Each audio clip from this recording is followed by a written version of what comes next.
Diabetes, autism, thyroid, PCOD కు శాశ్వత పరిష్కారం. Homeo care international. నమస్తే, నేను Keshav. Welcome to Suman TV. Andhra Pradesh తీరంలో ప్రధానంగా కాకినాడ పోర్టులో ఏం జరుగుతుంది?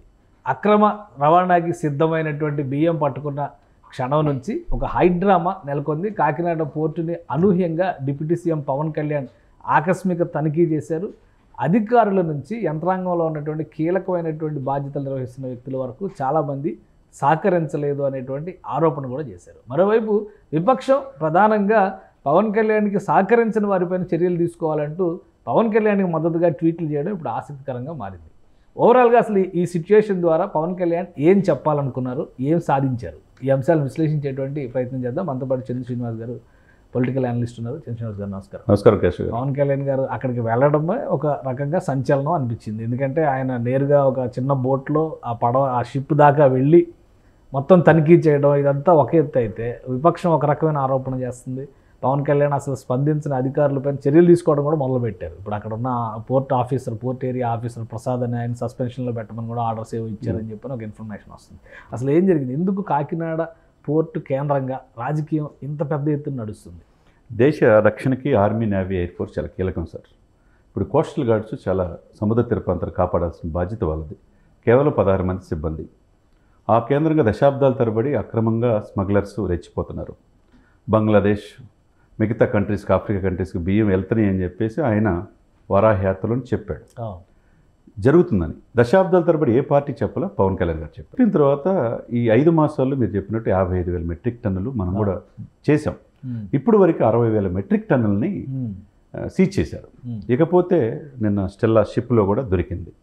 మీరు అన్నట్టు ఒక రాష్ట్రానికి ఉప ముఖ్యమంత్రిగా ఉన్న వ్యక్తి, దేశ రాజకీయాల్ని శాసించే స్థాయిలో ఉన్న వ్యక్తి 2 మాసాల నుంచి నన్ను రావద్దు అంటున్నారు. 10,000 మంది సమస్యగా ముడిపెడుతున్నారు.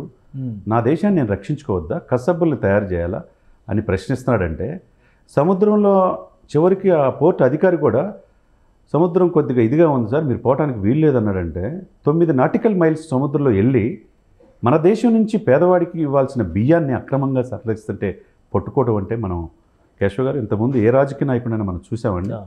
ఈరోజు నేనేం చెప్తానంటే కేశవ్ గారు, దేశమును ప్రేమించమన్నా, మంచి అన్నది పెంచమన్నా, వట్టి మాటలు కట్టి పెట్టోయ్, గట్టి మేలు తలపెట్టోయ్ అని మహాకవి గురజాడ ఇలా వర్ధంతి అయింది.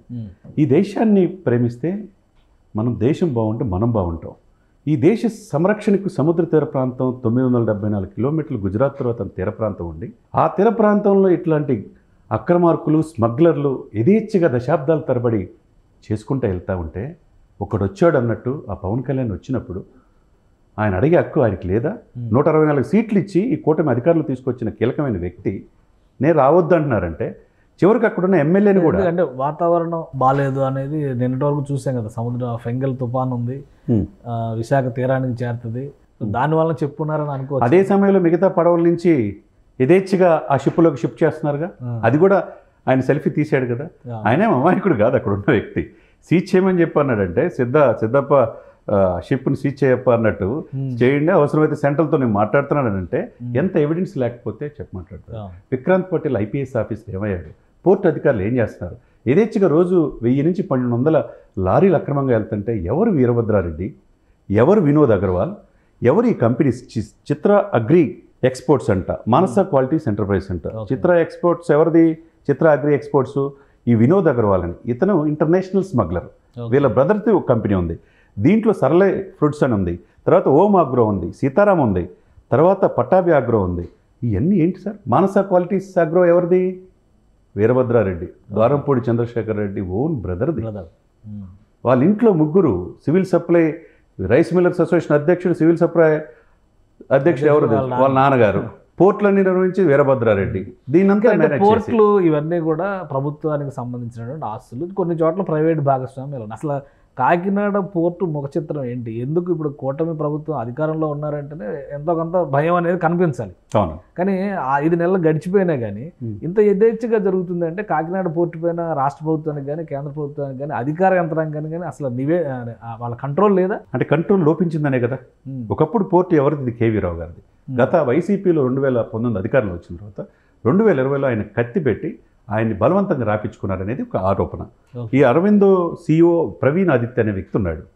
ఆయన కూడా మంగళగిరి వచ్చి కలవమన్నాడు డిప్యూటీ సీఎం గారు. అరవిందో పాత్ర ఏంటి, ఇక్కడ ఈయన అడ్డంగా పెట్టుకొని ఎందుకు ఈ విధంగా చేస్తారు? అంటే ఫార్మా కంపెనీ, అరవింద ఫార్మా వాళ్ళదే. వాళ్ళు అక్కడ అదే కాకినాడ తీరంలో పెన్సిలిన్ కర్మాగారం కూడా పెట్టారు. వాళ్ళు అంటే అధికారం ఉంది కదని యథేచ్ఛగా వాళ్ళు చేసుకున్నట్టుగా చేసుకుంటా ఉంటే అధికారానికి దీనికి సంబంధం ఏముంది? అరవిందో ఫార్మా అనేది చాలా పెద్ద కంపెనీ. అంటే వైసీపీ వాళ్ళు దాంట్లో ఉండరు కదా సార్. తెలుసు శరత్ చంద్రారెడ్డి ఎవరు, వాళ్ళ బ్రదర్ని విజయసాయి రెడ్డి గారు స్కామ్ లో భద్రదారి విజయసాయి రెడ్డి గారు అల్లుడు అవుతారు. మరి అది తెలియనిది కాదు, రిలేషన్స్ డెఫినెట్గా ఉంటాయి. కాబట్టి ఇక్కడ ఏంటంటే rule is rule, rule for all.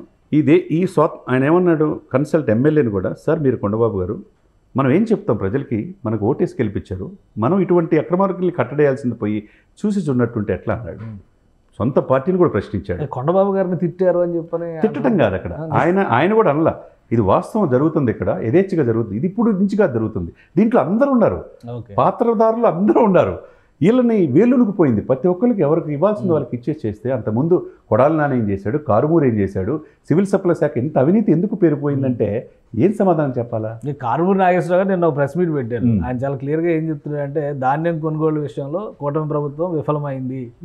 Last time వాళ్ళ అధికారంలో ఉన్నప్పుడు 34,000 టన్నుల వరకు ధాన్యం కొనుగోలు చేస్తే, ఇప్పుడు 34 లక్షల టన్నుల వరకు ధాన్యం కొనుగోలు చేస్తే ఇప్పుడు 10-15 లక్షలు కూడా కొనుగోలు చేయలేదు. దీన్ని డైవర్ట్ చేసేటువంటి ఎత్తుగడలో భాగంగా ఈ కొత్త ఆరోపణలు, కొత్త నాటకాలు ఆడుతున్నారు అంటున్నాడు. ఆయన కేవలం ఆరోపణ మాత్రం తప్పితే ఇప్పుడు 16 కంపెనీలు పేదవాళ్ళకి బియ్యం సార్, అది ఎంత ఖర్చు అవుతుంది? 41 రూపాయలు ఖర్చు అవుతుంది కేంద్ర ప్రభుత్వం, రాష్ట్ర ప్రభుత్వం. 75 రూపాయలు ఇంటర్నేషనల్ మార్కెట్లో ఇది అమ్ముతున్నారు. ఇక్కడ రీసైక్లింగ్ చేసి మోర్ దాన్ 50% లాభం. ఇది 10 రూపాయలు కొంతమంది ఈ బియ్యం దొడ్డు బియ్యం అన్నట్టు ఇష్టం లేక అమ్ముతున్నమాట వాస్తవమే. 10 అది ఎంతమంది 32% మాత్రమే. మిగతా 68% కూడా ఈ బియ్యమే తింటున్నారు. కాబట్టి ఇది సన్న బియ్యం ఇవ్వాలనే ఉద్దేశంతో ఈ policy point of view Pavan garu కూడా సెంట్రల్తో మాట్లాడుతానంటున్నాడు. కాబట్టి ఇది అందిపుచ్చుకొని ఈ 10 రూపాయలకి బహిరంగ మార్కెట్లో కొని ఈ రైస్ మిల్లర్స్ అంతా కుమ్మక్కైపోయి ఇది ఇంటర్నేషనల్గా బంగ్లాదేశ్ మిగతా ఆఫ్రికా కంట్రీలో 75 రూపాయలకి అమ్ముతున్నారంటే ఇది ఎవరు సొమ్ము సార్? పేదవాడిది చెమట రక్తం చిందించింది పేదవాడికి పెట్టాలని గవర్నమెంట్ ఇచ్చే రాయితీల ద్వారా వచ్చే సొమ్ముని మీరు ఏ విధంగా అప్పనంగా ఇది చేసుకుంటారు?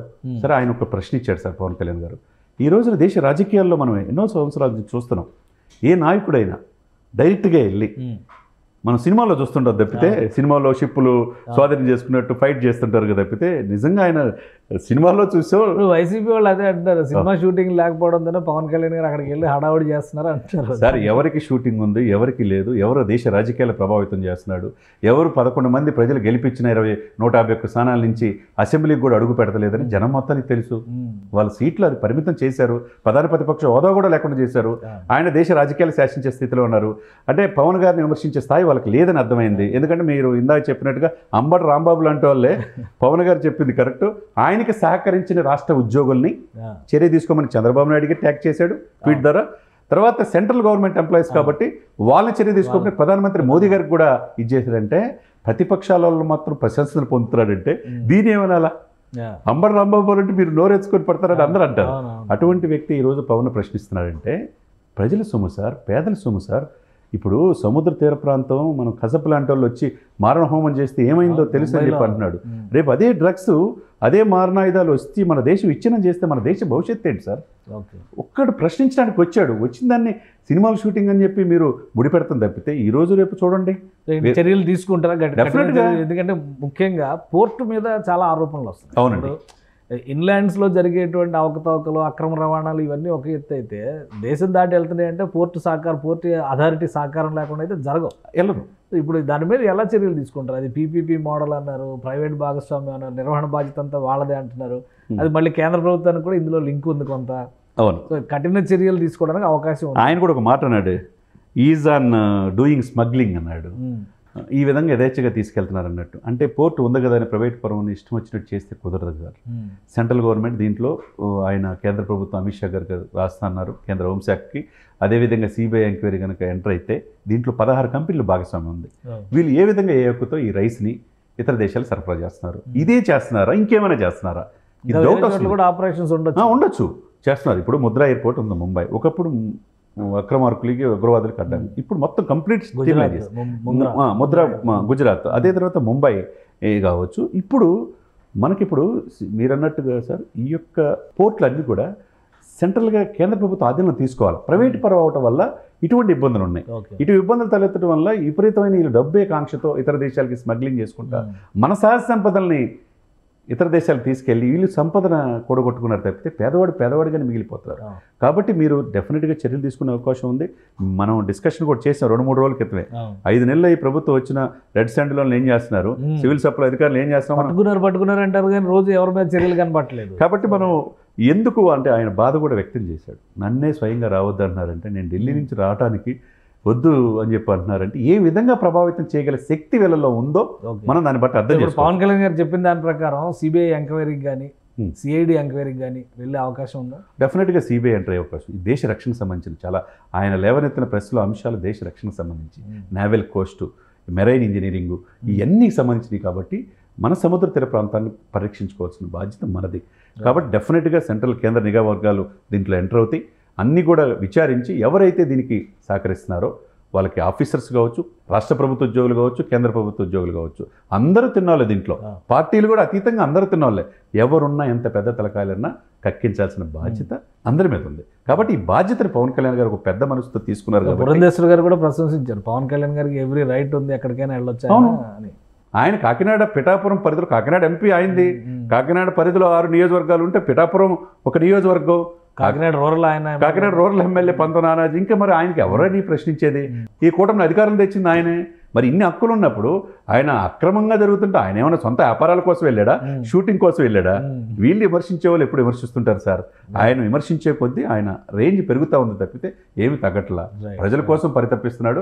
ప్రజానాయకుడిగా నేడు పవన్ కళ్యాణ్ ఉన్నాడు. రైట్. థ్యాంక్ యూ చంద్ర శ్రీనివాస్ గారు విశ్లేషణ అందించినారు. ఇది పవన్ కళ్యాణ్ చాలా సీరియస్గా తీసుకున్నటువంటి సబ్జెక్టు బియ్యం అక్రమ రవాణా. ఖచ్చితంగా కాకినాడ కేంద్రంగా అక్రమ రవాణా జరుగుతుంది అనడానికి అనేక ఆధారాలని ఇప్పటికే ఆయన సేకరించారు. ప్రభుత్వ పక్షాన దీనిపైన యాక్షన్ మొదలు కాబోతుంది. సిబిఐ ఎంటర్ అవ్వడం ఖాయమని చంద్ర శ్రీనివాస్ గారు విశ్లేషిస్తున్నారు. అలానే కేంద్ర ప్రభుత్వం కూడా ఖచ్చితంగా జోక్యం చేసుకుంటుంది. బాధ్యులైనటువంటి వారిపైన కఠిన చర్యలు తీసుకోవడానికి కావాల్సినటువంటి చట్ట ప్రకారం జరగాల్సినటువంటి ప్రక్రియను ప్రారంభిస్తుందని విశ్లేషిస్తున్నారు. ఇది special discussion. Keep watching. Suman టీవీలో మీ పర్సనల్ అండ్ బిజినెస్ ప్రమోషన్స్ కోసం కింది నెంబర్కి కాంటాక్ట్ చేయండి.